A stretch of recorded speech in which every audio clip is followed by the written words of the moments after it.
ඒ වගේම පින්වතුනි ඔගේ අනිත් පැත්තත් මම ඔබට කියන්නම්. ඔබට පුතෙක් ඉන්නවා නම් පින්වතුනි අපිට දෙන්නේ නැත්තම් ඒ පුතාවත් ඔබ බලාපොරොත්තුෙන් ඉන්නවා නම් පින්වතුනි යම් දවසක දුවකට විවාහ කරලා දීලා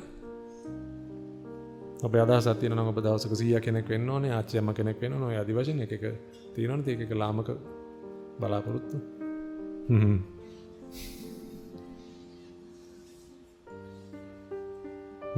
එහෙනම් බලාපොරොත්තුවක් තියෙනවා නම් මං කියන්නේ පින්වතුනි ඔබ ඔබේ පුතාට කතා කරන්න. කතා කළා පවුලක් පන්සලක් කරගෙන හිට කියලා දෙන්න බෑ නැත්නම් ওই දරුවා දුක් විඳිනවා අනන්තවත්. කොල්ලා කියලා නෑ පින්වතුනි දුක් විඳින එකේ අඩුවක්. අපිත් කොල්ලෝනේ. හොඳට දුක් විඳින ඉගෙන ගත්තා.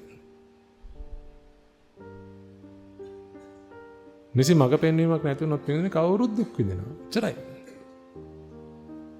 සාමාන්‍යයෙන් ඉතින් ඒ පවුල් පසුබිම් වල අර එකම වෙනස තියෙන්නේ කොල්ලා කියලා කියන ගහන එක මිස ගුටි කන එක නෙමෙයි. ඒක අපේ සංස්කෘතිය හැටි නිසායි. ඒ නිසා තමයි ගොඩක් දුරට පින්දුන අන්නේ ට්‍රීට්මන්ට් එක කරන කොල්ලා ඊළඟ පාර උපදින්නේ කොයි හරි ලෝක රටක හොඳට ගුටි කන කාන්තාව හෝ පිරිමි හෝ නම් ඒ රටේ ගුටි කන්නේ අන්නේ ගුටි කන පාර්ශව වෙලා උපදිනවා ඊළඟ පාර. දෙන දේ ලැබෙන නිසා. එනිසා අපි ඔන්නවා කියලා දෙන්න ඔබේ දරුවන්ට. මෙහෙට ගෙනත් දෙන්නේ නැත්නම් ඔන්නවා අනිවාර්යෙන් කියලා දෙන්න. විවාහ ජීවිතයක් ගත කරන්න යන්න කලින් පින්වතුනේ මං කියන්නේ බයිබලයක් තරම් විතර දේවල් තියෙනවා කියන ඉගෙන ගන්න.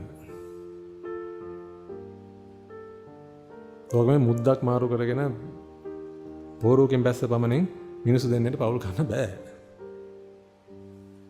පවුලක් පන්සලක් වෙනවා නම් පින්වතුනි ඔන්න යන්තම් ජීවත් වෙන්න පුළුවන් දෙන්නට එකතු වෙලා.